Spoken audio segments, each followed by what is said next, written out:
Welcome to another episode of 4C's today, as we're set to cook another wonderful dish in partnership with LSCO. It's an honor to be with you. Today we're going to cook a Chilli Cumin Dal. It's a classic dish that's sort of a bit of a fusion dish, and it might be something wonderful for your grandkids or vegetarians in life. It has some of the classic ingredients such as lentils, onions, tomatoes, garlic, and lots of spices, which we'll explain as we go along. Well, to start this dish, which has a lot of spices in it, so it's a dish that you want to sort of have time to make in the afternoon. I love spices. I've learned a lot about spices from traveling over the world in my lifetime. So we're gonna dry roast some of our spices, which you may never done before. Usually you just go to the store and get a mix. So today I'm going to show you how to make your own spices as part of this dish, or you can even just go to the store and get a mix too. So first of all, we're gonna take some nigella seeds, which are from the Mediterranean and in the same family as coriander, and some cumin seeds, and we're going to dry roast those, each a tablespoon each in our dry roast pan, just a little pan. You put them in and dry roast them. Sometimes people think that nigella seeds are sort of like black poppy, but they're quite a different. They're a little pungent seed, and when you dry roast a seed, it just brings a lovely sort of different flavor to your dish. So you just start going around, and if you're like me, you can also just shake them around, and we just let them sit there. I can feel this heating up now. So just take a few seconds to dry roast. What you'll do is looking for when you dry roast something like spices is that you look for them to turn slightly brown. And once they start turning brown, we'll want to take them off of the plate here and put them in a bowl to cool down before we grind up. You don't want to grind your spices when they're hot because of condensation. They'll muck up your grinder. So you always just like to wait till they're done. And the other thing that will start happening is you start that lovely fragrance coming off. It's just so central to me to have these cookings and these spices, and it'll make your whole house just smell wonderful. So we're almost there. Can you tell? Can you see how they're getting brown here now? Just want to move them around a little bit and keep them going. And they're almost there. It doesn't take long. You might want to put your burner on about a 4 or 5. It's an electric stove. And just watch it. You don't want to go anywhere else while this is happening. So I think they're done. So we're going to put them to the side here. There we go. And now we're going to dry roast the korma mix. It's called a Kashmiri Korma, and it's a spice mix. It's a curry mix. So if you don't want to make this at home, you could go to Umami, which is a downtown store. It's a great store and local store in Lethbridge, and you could buy a curry mix for this if you want. Now the Kashmiri Korma is very mild, although it starts with we dry roast 4 chilies, which you can get at Umami. And so we'll put them on here. And so if you don't like this type of heat, don't use any chilies. If you like a little more heat, the recipe, as you can see for the dal, has some chilies in it, and so you could add more chilies. Although I always say it's best to start with less and add some hot sauce later so you don't burn yourself. So again, the dry roasting just brings a different flavor out of these dried chili peppers. They're more like an Asian chili pepper than a Mexican chili pepper. And they're almost done here. You see how quickly that takes? You get a little black on them. And again, what we're going to do is we're going to shut this off, and we're going to take these out, and we're going to let them just take a second and finish. So now we're going to complete making the korma mix before we grind it. So our chilies have cooled down, so we're going to make the Kashmiri Korma now. So that's like a curry mix, and there's hundreds of different mixes you can make if you're interested. So we'll put everything together in a bowl before we grind it. So we have our roasted dried chilies, and then we're going to take 4 cardamon seeds, whole. So I don't know if you've seen cardamon before, but they're these lovely pods. Often in a chai mix you have them, and in different dishes, so just put them in whole.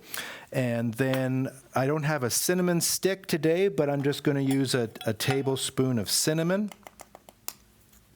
And it's, when you make this mix-up, you'd think it might really taste really cinnamony, but it doesn't in the end. It doesn't overpower it. And then we have a half a teaspoon of turmeric. I don't know if you know, turmerics are a root vegetable, a root tuber, and it has really good antioxidant properties. They say it's really good for your digestive system and heart. And then we have 4 whole cloves, and we just plop them in, 1, 2. That one looks small. I might put a couple of extras in just to be safe. It doesn't have to be exact. This is not chemistry here. And then finally, we put in some ground ginger and anise, and I'll do the anise first here. Anise will give it a little bit of licorice flavor, although it doesn't overpower again. And then finally, some ground ginger. Put that in, and then you get out your magical mixer. Now, don't do this at home, okay? So I have a coffee grinder here. The handle's fallen off, as you'll notice, so we'll just we'll put this in here. Just put it all in. Perfect. Put this on, and then I get, this is what I won't get electrocuted. You put this on and you mix it up. I'm too cheap to get a new coffee grinder. I've had this one since about, 2009, I think, and well, it still works. So you just grind it up, tip it upside down. We'll just do it a little more. And then I do have a hand grinder that I had from Australia, but it just takes too long. So then we take it out, and oh wow, look at this. This is just, I wish you could smell this right now. This is fabulous. So we're going to use 2 tablespoons of this in a second in our dish. Now, finally, I also want to grind up those other dry roasts we did. Remember, we did the nigella seeds and the cumin seeds, and we need to grind those up too. So we'll do that quickly here. And that gets a lot of the prep work done, other than cutting up a few things here. So we'll just get a good grind. You thought the smell of coffee was wonderful. You just need to smell these roasted things. And I'll unplug it before I put my knife in here. Waste not, want not, I always say, when you go through all this work. And if you do use a coffee grinder at home, a great way to clean it afterwards, just get some dry rice. Put some rice in there, grind it up, put your rice in your compost, and then wipe it out with a paper towel, and it's good to go. And again, this is heaven. This is just heaven. I wish you could smell this. So we have our spices made. So now we're going to take an onion, and one thing I'd like to say about cooking is a good knife makes cooking so much easier. If you can invest in a good knife, and if you cook a lot, it just makes cooking so much of a joy. And keeping it sharp really helps too. And that way you can dice it and slice it really quickly here. So we're going to just do some dicing of the onion here.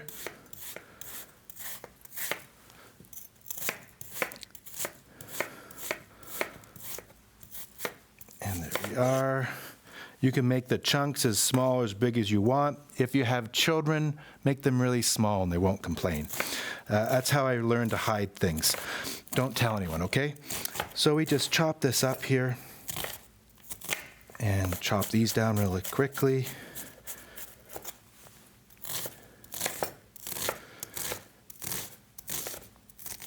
I just, sometimes when I cook, I get really silent for some reason. It's a sort of a meditative practice for me. And it's a joy to connect with the food. I mean, it's just, we're so lucky to have food like this. I use my fingers a lot, excuse me. So there's our onion, and we're going to put it in our pot here. It's going to make about 3 or 4 cups. Now, when I make this for a family, I double it or triple it because I don't like to cook every day. Now, if you're grandparents and you have kids that are, or grandkids that are vegetarian, this is a great dish to make vegetarian. And for the oil, you can use olive oil or butter or margarine. Our family is dairy-free, so we're going to put in about 2 tablespoons or a little more. I don't always measure everything exactly anymore. And I'm using margarine today, and you may want to use butter, because what you can do is you can caramelize your onions. It takes a little longer, maybe 5 or 6 minutes to caramelize them, but what happens when you're caramelizing, it brings out this lovely sugar and a umami flavor, that sixth sense in your tongue. And what that does is it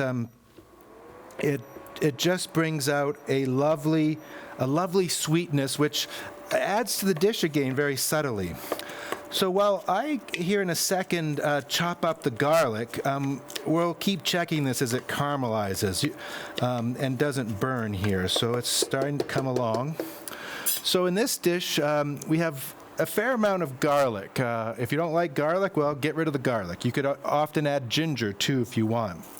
So this is garlic from our home. It's a hard-neck garlic, which I much prefer over the garlic from China.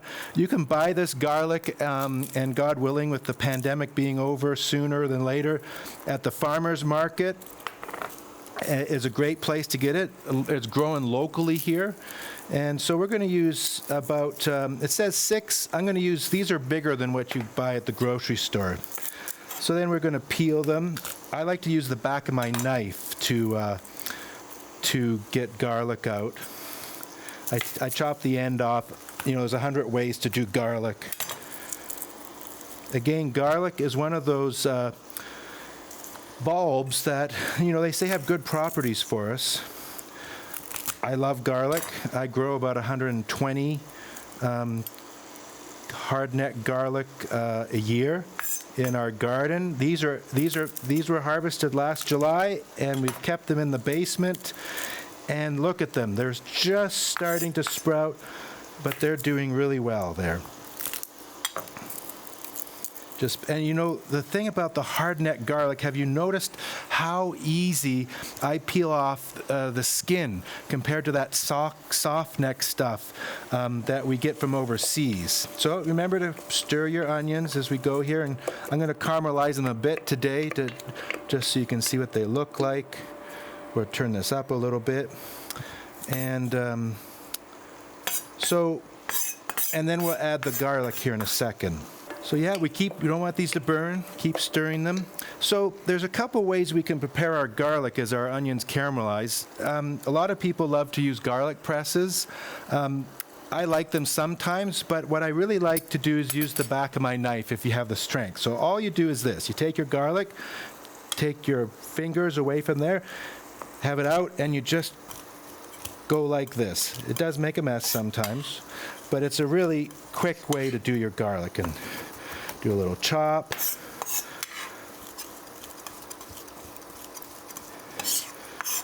And we'll just put it to the side here.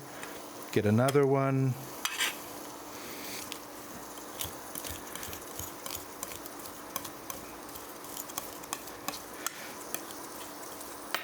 As you can see, you know, and even when garlic's starting to sprout a bit, you can see that it's still good. Still use it. It's nothing wrong with it. As they say, waste not, want not. I grew up on a farm, and so you know, you tried to use everything. If not, you fed it to the chickens or the pigs, and respected the bounty that came from creation. So how are those onions doing there? They're getting there. And you see them slightly starting to change, get more translucent. If you're here, you might have to open a window with all that onion smell.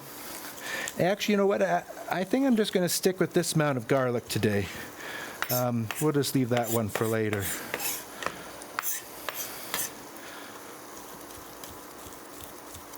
There we go.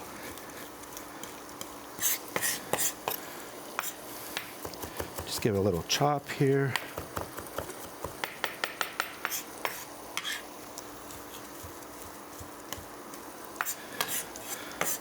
Now, if that's too much garlic for you, always remember, just use less. When you're cooking with spices, it's always up to your taste where you'd like to go. As you can see, our onions are almost there. I'm going to add the garlic now to that. Excuse my finger. It's a chef's extra tool in the kitchen. So stir those in. And then while that's happening, I'm going to take the seeds out of the green cardamon. So you just hit it with the back of your knife. You just sort of, you can empty them out. They're these black seeds, as you can tell. Sometimes you use the casing of the cardamom pod, and sometimes you don't. So we'll take those out. And cardamon's such a wonderful spice again. We're so lucky that we live in a world, even with this pandemic, that we have access. And then I'm just going to crush them a little bit. There's not enough to put into the coffee grinder, so we'll just do this. There we go. That's perfect. And then I'm going to put them in here. We're going to take our roasted nigella and cumin seeds and put them in. Then we're going to take 2 tablespoons of our korma, our Kashmiri Korma, and we're going to put that in. Roughly that. There we go. And we're going to give that a stir.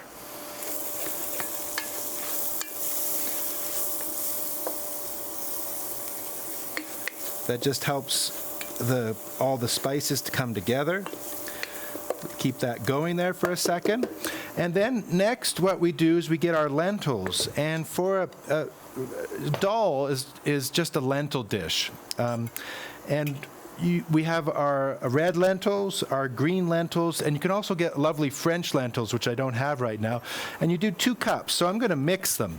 And if you want, you could just use red lentils too. But I'm going to do a mixture today. Any type of lentil works in this dish. There we go.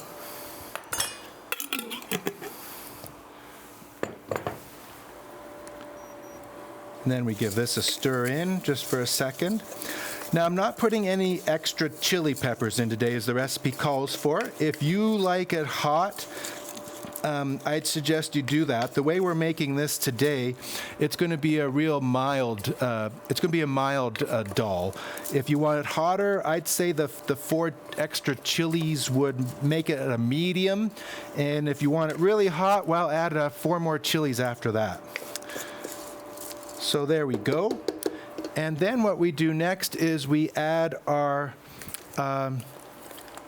water. So if you want to be really simple, you can just add around 1 liter of water to this, or I'm going to use chicken broth because we're not vegetarian. You could also get 1 liter of, vegetable broth too. So you just pour it in. There we go. Squeeze it out. And what we do now is we stir it around, and then we're going to cook it, probably half an hour to an hour.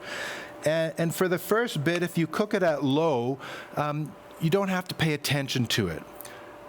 What you can do is come and stir it once in a while. If you're cooking at a hotter temperature, please remember to stir, because lentils have a lot of carbohydrates in them, and they will stick to the bottom. So as you go along, you may also need to add a little more liquid as the lentils absorb them. And this dish might be something that you could try in your crock pot or also your those instant pots too.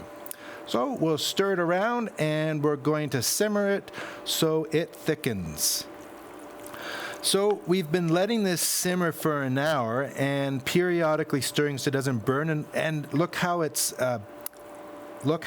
has come together. There's just a few final ingredients to add. First of all, we're going to juice some limes. Now, if you want, you could use, the concentrate lime juice. We're going to do it with this handy device here. I love using fresh ingredients. It just adds another layer to it that makes it more fresh and vibrant. I just bought this limer, the wooden one, a couple dollars, $5. It's nothing fancy. It's easy to clean. These limes seem to be a little young. We're not getting as much juice, but that's okay. I love it when limes are really juicy. It gives you a good workout, too, to do this. There we go. So we put our lime juice in. You want to put about a quarter cup, more or less. Then we're going to put in some tomatoes. We're just going to put in about a cup, which for me is about that much. And this is diced tomatoes to add to it in the end. And then finally, three finallys. We're going to put in some fish sauce, about a quarter cup. Now, if you don't like the fishy stuff, I'd put in a little less. This is all to taste. There's not a right or wrong way to cook, and if you don't like an ingredients, then you put less in, or generally that's how you can cook. So we'll put that in there. We'll get a pinch of salt. I like to use not sea salt anymore, but more earth salt because of our problems with microplastics. Our sea salt is full of microplastics, but stuff that's been in the ground forever isn't. Then we'll put in a teaspoon of freshly ground pepper. There we go. We'll give this a stir. And you might just cook it for 5 more minutes or so to help the different flavors come together. Reheat it a little bit. And you'll notice that, this is like almost like a stew, a vegetable lentil stew here with lots of spices. And it's that easy, and it's that quick, and it keeps in your fridge for, a week. You can freeze it and bring it out later. And when Rob comes to taste, we'll put it with some Korean rice mix, and that's the meal.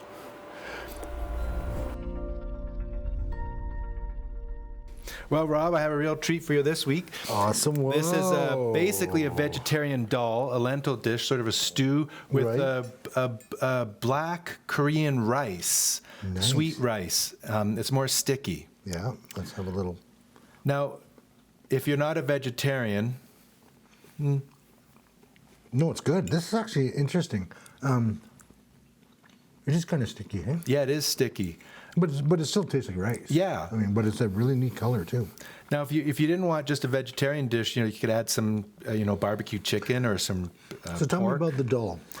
Well, it's basically your lentils with all those spices I roasted up and some onions and garlic. It's really simple and really easy to make. That's really good. Yeah. Nice. That's tasty. Well, roasting those spices, I think, really brings it out in it. And the heat comes kind of after, right? Yeah. So it's not like that upfront blast of heat like jalapeno or something. It's a little bit more subtle and kind of a more of a hot aftertaste. Yeah.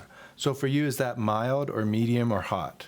For me, this would be mild. Mild. I think I could stand it a little bit more. Yeah, so at home I told you if you want it to be hotter, you could add more of those chili peppers to it. Right. It's good, though. Holy cow. Well, this has been fun, hasn't it? Hey, before we go for today, though, Yes. I'm a meat guy. Yeah. Could you add meat to this? Oh, yeah. You could like barbecue a chicken breast and Right, chop it up on it, and you know, lay it in there or nicely. just a little bit of pork, some type of pork. I don't know, or maybe a steak, a grilled steak chopped up. This is really good. Good job. Oh, thank you. I like it. Although if I made it, I definitely wouldn't probably roast all the seasonings, and I'd probably go and look for some that are already ground. That's right. Well, I said, going to umami, they'd have all your different curry Oh, yes, spices they would. and For stuff. sure they would. Yep. Yeah. Good job. Okay, so I'm really looking forward to whatever you can come up next, because this is really good. Well, thank you. So now your next one has to be like, you have to elevate it a bit now. Well, we'll see what we can do, Rob. Well, thanks again. Oh, you're welcome. Thank you. This is delicious. Take care, everybody. Okay, thanks a lot. See you later.